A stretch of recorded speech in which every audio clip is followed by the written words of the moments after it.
हिवाळ्यात इडली करायची आहे पण पीठ लवकर फुगत नाही किंवा पटकन फर्मंट होत नाही, त्यासाठी मी आहे ना. नमस्कार, मी सोनल्स रेसिपीजमध्ये तुमचं खूप खूप मनापासून स्वागत करते. तर आज आपण इडली करणार आहोत. बघूया ही कशी फुगत नाही. ही इडली करताना मी भरपूर टिप्स सांगणार आहे, ज्यामुळे तुमचं हे पीठ फुगेल पण आणि इडली पण मस्त लाईट फ्लफी स्पॉन्जी होणार आहे. चला तर सुरुवात करूया. आणि हो, यासोबत आज मी सांबार आणि लाल चटणी जी आपण इडली सोबत खातो ना, ती पण दाखवणार आहे. तर व्हिडिओ शेवटपर्यंत नक्की बघा.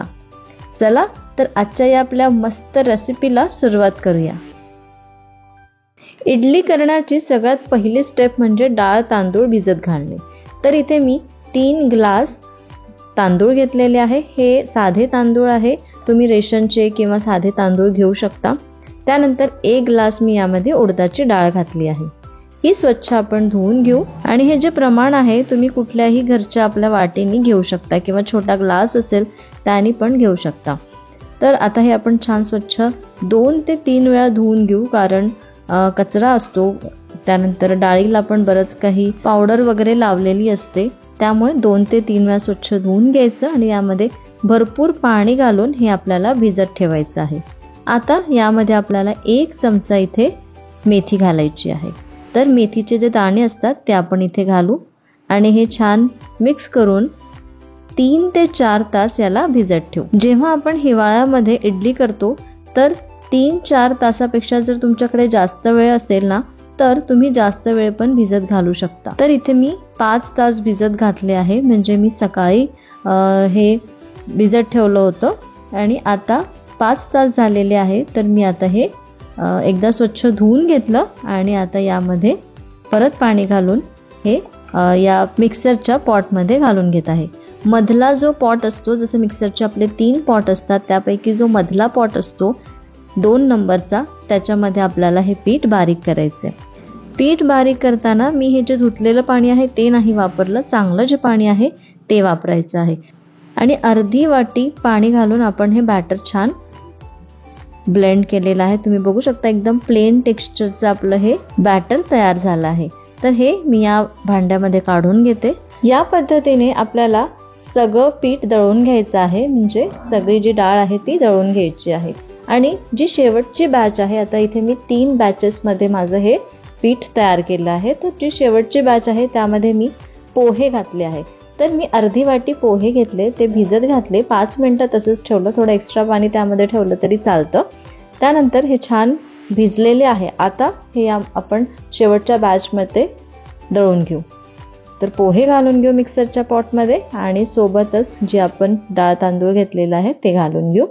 थोडंसं पाणी घालू आणि याला छान बारीक पेस्ट करू, जसं आपण आधीचं पेस्ट केलं त्याप्रमाणे. हे बघा, हे पण छान दळलं गेलेलं आहे.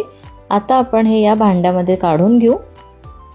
आता सगळ्यात महत्त्वाची स्टेप, याला आपल्याला सगळ्या पूर्ण मिक्स करून घ्यायचं आहे. आता हे आपण दळलेलं आहे, तर हे आहे गरम थोडंसं, म्हणजे मिक्सर जेव्हा आपण चालवतो त्याच्यामुळे हे बॅटर गरम झालेलं असतं, थोडं कोमट झालेलं असतं. तर याच स्टेजला आपण थोडंसं याला हाताने मिक्स करून घ्यायचं आहे, म्हणजे सगळं बॅटर छान मिक्स होईल. आणि आता याला झाकून आपल्याला कमीत कमी 8 तास आणि जास्तीत जास्त तुम्ही 10 ते 12 तास याला फर्मंट करायला ठेवू शकता, म्हणजे आंबवायला ठेवू शकता. तर त्यासाठी मी तुम्हाला एक टिप सांगते. सगळ्यात आधी खाली एखादं छान जाड कापड ठेवायचं, म्हणजे आता तुमच्याकडे टॉवेल असेल तर असं टॉवेल, जाड टॉवेल असेल किंवा कुशन कवर असेल ते ठेवायचं.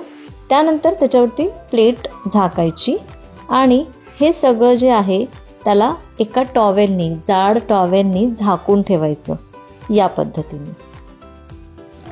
त्यानंतर यावरती एक जड वस्तू ठेवायची आहे. तुमच्या घरात जी जड वस्तू असेल ती यावरती ठेवून घ्यायचं. आता माझ्याकडे हा पोळपाट, त्याचं वजन भरपूर आहे, तर ते मी यामध्ये ठेवलेलं आहे. आता इथे 10 तास झालेले आहे. आता हे बॅटर तुम्ही 8 तासानंतर जरी बघितलं तरी हे असंच राहणार आहे, छान फुगणार आहे.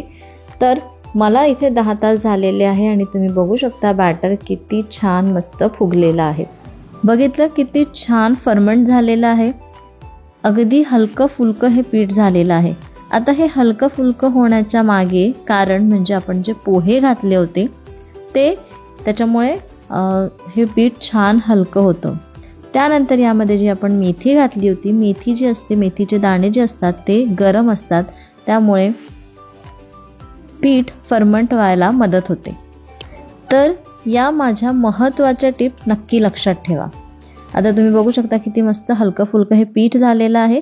आता यापैकी मी थोडंसं काढून घेणार आहे आणि थोडं बाकीचं ॲज इट इज ठेवणार आहे.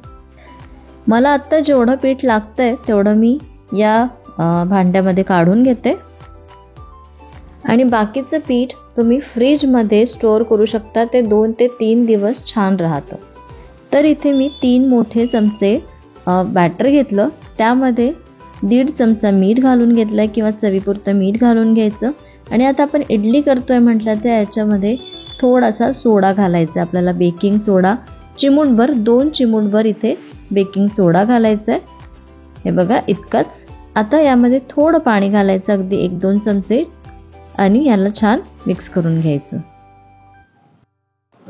आता अजून एक टिप ही लक्षात ठेवायची, जेव्हा आपल्याला इडली बॅटर करायचं असतं म्हणजे इडली करायची असते तेवढ्या बॅटरमध्येच तुम्ही सोडा घालायचा आणि बाकीचं पूर्ण जे बॅटर आहे त्याच्यामध्ये सोडा अजिबात घालायचा नाही, ते तसंच ठेवून द्यायचं. जेव्हा तुम्हाला करायचं असेल इडली तेव्हाच तुम्ही त्यामध्ये थोडासा सोडा घालून लगेच ते बॅटर तुम्ही इडली करायला ठेवू शकता. तर इतकं थिक मी ठेवलेलं आहे. आता इथे मी इडलीची ही प्लेट आहे ती घेतली, स्टीमरची जी प्लेट असते ती, त्यामध्ये आपण सगळं बॅटर घालून घेऊ. तुम्हाला इडली कशी पाहिजे त्याच्यावरती डिपेंड आहे. जर तुम्हाला मोठ्या मोठ्या इडल्या आवडत असेल तर बॅटर भरपूर घाला, आणि जर छोट्या पाहिजे असेल तर 3/4 भरायचं, पूर्ण भरायचं नाही. तसं पण इडली भरताना, इडलीचं बॅटर भरताना तुम्ही बघू शकता मी पूर्ण गच्च भरलेलं नाही आहे, कारण त्याला फुगण्यासाठी पण जागा मिळायला पाहिजे. तर 3/4 किंवा 3/4 पेक्षा थोडं जास्त भरायचं. आणि या ज्या प्लेटला मी आधीच तेल लावून घेतलेलं आहे.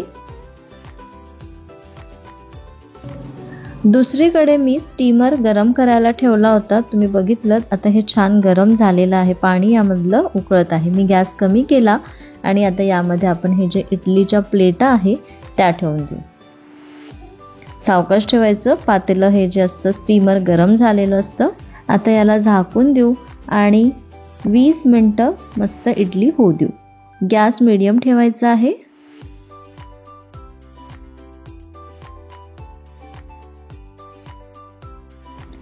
इथे 20 मिनटं झालेली आहे, तुम्ही बघू शकता इडली आपली किती छान फुगलेली आहे, मस्त फुगली आहे ना, एकदम टम्म झालेली आहे.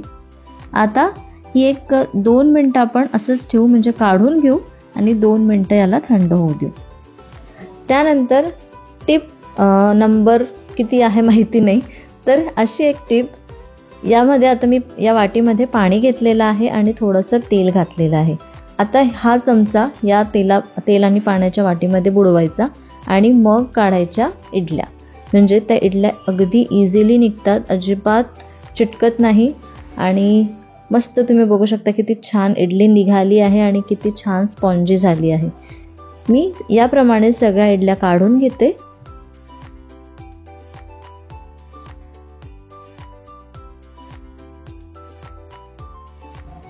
हे बघा, मला राहावलं नाही तर मी झाल्याच तुम्हाला इडलीचं टेक्स्चर आणि इडली कशी झाली आहे ते दाखवत आहे.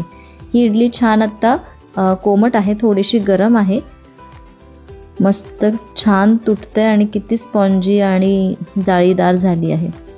पोहे घातल्याने ही आपली इडली अगदी छान हलकी फुलकी होते आणि मस्त स्पॉन्जी होते. तुम्ही बघू शकता किती मस्त दिसते. तर आता आपण या पद्धतीने सगळ्या इडल्या करून घेऊ.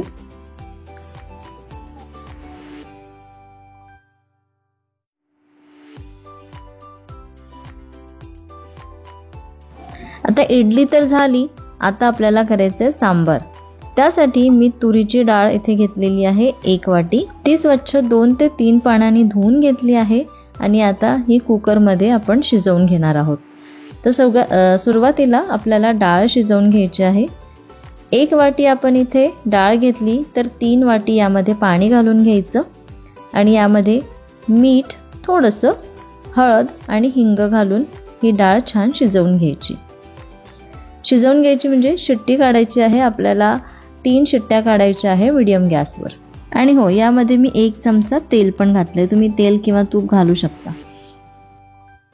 आता हे मिक्स करून घेऊ आणि याच्या शिट्ट्या काढून घेऊ. दुसरीकडे मी एका कढईमध्ये 2 पळी तेल घेतलेलं आहे. तेल गरम झालं की यामध्ये 1 चमचा मोहरी घालून घेऊ. मोहरी छान तडतडली की त्यानंतर जिरे पण तेलामध्ये छान फुलले की त्यामध्ये कांदा घालू. तर मी 1 मीडियम साईजचा कांदा आणि 1 मीडियम साईजचा टोमॅटो हा बारीक चिरून घेतलेला आणि तो यामध्ये घातलेला आहे. हे आपण 1 मिनिट छान परतवून घेऊ. आता या तेलामध्ये हिंग टाकायचं राहिलं तर मी 2 चिमूट हिंग घालून घेत आहे. हिंगाने आपल्या सांबाराला मस्त एक छान टेस्ट येते. हे कांदा टोमॅटो पटकन शिजावे म्हणून मी अर्धा चमचा यामध्ये मीठ घालून घेतलेला आहे आणि हे छान मिक्स करून घेऊ. 1 मिनिटानंतर यामध्ये आपण आलं आणि लसूणची पेस्ट घालून घेऊ. तर मी इथे आलं लसूण थोडासा ठेचून घेतलेला आहे म्हणजे एक त्याला जास्त छान फ्लेवर येईल म्हणून. तर हे आपण घालून घेतलेलं आहे. 2 चमचे किंवा 1 टेबलस्पून घातलं तर बस होईल. आलं लसूण घालून आपण 1 मिनिट छान परतवून घेतलं. आता यामध्ये आपण भाज्या घालणार आहोत. तर तुमच्या आवडीच्या कुठल्याही मस्त भरपूर भाज्या घालायच्या. मी इथे लाल भोपळा घेतलेला आहे, शेवगा, फ्लावर आणि गाजर घेतलेला आहे. तुम्ही तुमच्या आवडीच्या कुठल्याही भाज्या आणि ज्या नाही खात, मुलं नाही खात अशा भाज्या पण तुम्ही यामध्ये घालू शकता. तुम्ही यामध्ये वांगी घालू शकता, त्यानंतर बटाटा घालू शकता. मी इथे आज माझ्याकडे ज्या अवेलेबल होत्या त्या भाज्या इथे घातलेल्या आहे. या आपण 1 ते 2 मिनिटं छान परतवून घेऊ. कमी गॅसवर परतवायचे, गॅस आपल्याला मोठा करायचा नाहीये. 2 मिनिटं या भाज्या परतवून झाल्यानंतर यामध्ये सगळे सुके मसाले घालणार आहे. सगळ्यात आधी आपण हळद घालून घेऊ. अर्धा चमचा हळद घातली. त्यानंतर तिखट घालू, 1 चमचा तिखट. चवीपुरतं मीठ घालून घेऊ आणि इथे मी हा एव्हरेस्टचा सांबार मसाला घेतलेला आहे तो 2 चमचे घालून घेऊ. हे छान मिक्स करू आणि परत 1 ते 2 मिनिटं आपण याला छान शिजवून घेऊ. हे मसाले जळू नये म्हणून मी अगदी 2 चमचे पाणी यामध्ये घालून घेते आणि हे झाकून आपण 2 ते 3 मिनिटं शिजवून घेऊ. इथे 2 मिनिटं झाली आहे. तुम्ही बघू शकता भाज्या थोड्या शिजत आलेल्या आहे. पूर्ण आपल्याला शिजवायच्या नाहीये. 60 to 70% आपल्याला या भाज्या इथे शिजवून घ्यायच्या आहे. आता या भाज्या आपल्या 60 to 70% छान शिजल्या. आता या आपण या वरणामध्ये टाकून घेऊ. तर मी इथे जे वरण आहे, जी डाळ शिजवली होती त्याला छान घोटून घेतलं आणि यामध्ये ह्या भाज्या आपण घालून घेतलेल्या आहे. परत मी इथे गॅस चालू केलेला आहे आणि यामध्ये आपल्याला भरपूर पाणी घालायचं आहे. तर मी इथे 1.5 ग्लास पाणी घातलं किंवा तुम्ही 3 कप पाणी म्हटलं तरी चालेल. 3 कप पाणी घालून घेतलेलं आहे आणि याला छान उकळवलं आहे. तर आपण याला 10 ते 15 मिनिटं अगदी कमी गॅसवर उकळवून घेऊ.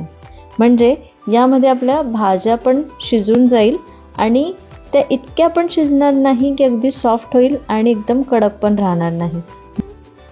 म्हणून मी तुम्हाला सांगितलं ही एक महत्त्वाची टिप आहे. तर इथे आपल्याला भाज्या ज्या आहेत त्या 60 to 70% शिजवायच्या आहे आणि इथे आपल्या या वरणामध्ये बाकीच्या भाज्या पूर्ण 100% शिजेल. तर याला 15 मिनिटं आपण कमी गॅसवर उकळून देऊ. आता मी यामध्ये थोडंसं कोकम घालत आहे किंवा आमसूल म्हणू शकता आणि कोकमाच्या ऐवजी तुम्ही चिंच गुळाचं पाणी पण घालू शकता किंवा थोडीशी चिंच यामध्ये घालायची किंवा चिंचेचा कोळ तुम्ही 1 टेबलस्पून यामध्ये घालायचा आहे.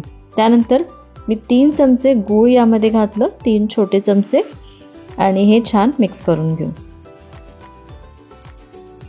हे बघा मस्त हे उकळलेलं आहे. यामध्ये आपण पाणी टाकलेलं होतं त्यामुळे थोडंसं मीठ आपल्याला टाकायची गरज पडू शकते, तर ते तुम्ही टेस्ट करा आणि त्यानंतर त्याप्रमाणे थोडंसं मीठ तुम्ही यामध्ये ॲड करू शकता। हे बघा, इथे आपला सांबार तयार आहे। यामध्ये मी कोथिंबीर घातली, हे छान मिक्स करून घेतलं आणि आता आपल्याला चटणी करायची आहे। ही आपली मस्त लाल चटणी करण्यासाठी इथे मी एक कढई घेतलेली आहे। यामध्ये एक पळी तेल घालून घेऊ। त्यानंतर यामध्ये आपण डाळ घालू। तर इथे मी उडदाची डाळ घालत आहे, अगदी 1 टेबलस्पून। 1 टेबलस्पून उडदाची डाळ, 1 टेबलस्पून आपण इथे चणा डाळ घालू आणि ही आपण 1 मिनिट कमी गॅसवर परतवून घेऊ। हे बघा, इथे 1 मिनिटानंतर या डाळीचा थोडासा गोल्डन ब्राऊन रंग आलेला आहे। आता यामध्ये 7-8 लसणाच्या पाकळ्या घालून घेऊ, त्या पण 1 मिनिट परतवून घेऊ। त्यानंतर मी एक मीडियम साईजचा किंवा थोडा छोटा कांदा असा लांब कापून घेतला, तो यामध्ये घालू आणि तो पण 1 ते 2 मिनिट परतवून घेऊ। 1 मिनिट कांदा परतवून घेतल्यानंतर आता यामध्ये आपण हा टोमॅटो घालून घेऊ। तर इथे मी 3 मीडियम साईजचे लाल रंगाचे टोमॅटो इथे असे बारीक चिरून घेतले आणि ते यामध्ये घालून घेतलेलं आहे। आता हे आपण परत 1 मिनिट छान परतवून घेऊ तेलामध्ये। हे कांदा टोमॅटो लवकर शिजावे म्हणून मी अगदी अर्धा चमचा यामध्ये मीठ घालून थोडंसं छान परतवून घेते। तर इथे आपला टोमॅटो चांगला सॉफ्ट होतपर्यंत परतवून घ्यायचा आहे। टोमॅटो पटकन शिजावा त्यासाठी मी थोडंसं इथे झाकण पण ठेवलं। तर तुम्ही बघू शकता, झाकण ठेवल्यानंतर इथे कांदा आणि टोमॅटो छान शिजलेला आहे। आता यामध्ये सगळे मसाले घालायचे। तर मी इथे मीठ घालून घेते चवीपुरतं। त्यानंतर यामध्ये आपण तिखट घालून घेऊ। तुमच्याकडे काश्मीरी लाल मिरची असेल तर ती भिजवलेली काश्मीरी लाल मिरची पण तुम्ही यामध्ये घालू शकता, त्याने चटणीचा रंग अजून छान येतो। त्यानंतर पाव चमचापेक्षा थोडी कमी हळद घालून घेतलेली आहे।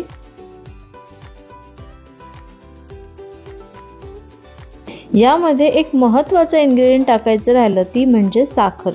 ते यामध्ये आपण 1 चमचा साखर घालू, म्हणजे टमाटरची जी टेस्ट आहे ती थोडीशी कमी होईल, म्हणजे आंबट आणि गोड अशी या चटणीची टेस्ट लागेल। हे सगळे मसाले घालून झाल्यानंतर मी परत 1 मिनिट झाकून हे शिजवून घेतलं। आता तुम्ही बघू शकता याला छान पाणी पण सुटलेलं आहे।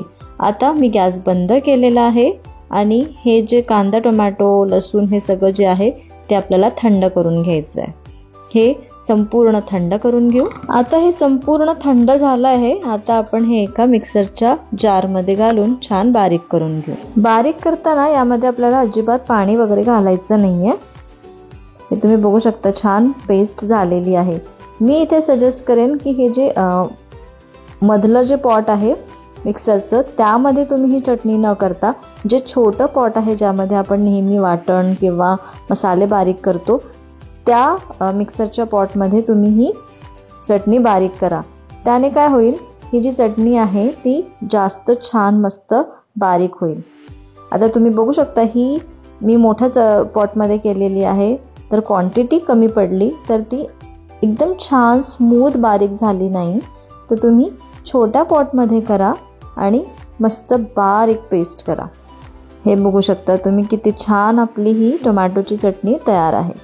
आता याला एक तडका करून घ्यायचा आहे। तर मी इथे एका पॅनमध्ये थोडंसं तेल घेतलं, त्यामध्ये मोहरी घातली, मिरची, लाल मिरची आणि थोडासा कढीपत्ता घालून याची मस्त फोडणी तयार करून घेतली आणि ही या चटणीवरती घालून घेतलेली आहे। तर आता आपली इडली, सांबार आणि ही चटणी तयार झालेली आहे। आता आपण ही सर्व करूया। वरून सांबारमध्ये थोडीशी कोथिंबीर घालून घेऊ। चटणीमध्ये पण तुम्ही घालू शकता, पण घालायची गरज नाही आहे। मस्त आपली टम्म फुगलेली अशी स्पॉन्जी इडली ठेवून देऊ आणि तुम्ही बघू शकता इथे इडली किती छान स्पॉन्जी फुगलेली झालेली आहे, अगदी मस्त जाळीदार फ्लफी झालेली आहे। दिसतंय ना मस्त ही इडली। तर आता या पद्धतीने इडली नक्की करून बघा। ही तुमची इडली कधीही बसणार नाही आणि मस्त छान फुगलेली जाळीदार स्पॉन्जी होणार, अगदी फ्लफी होणार आहे। तर तुम्ही बघू शकता इथे आपला सांबार, चटणी आणि ही इडली किती मस्त दिसत आहे, खायला पण अप्रतिम झालेली आहे। या पद्धतीने इडली नक्की करून बघा आणि मला कमेंट करून नक्की सांगा। हा व्हिडिओ आवडला असेल तर लाईक करा, शेअर करा आणि सबस्क्राईब करायला विसरू नका। पुन्हा भेटू अशाच एका मस्त रेसिपी सोबत। तोपर्यंत धन्यवाद।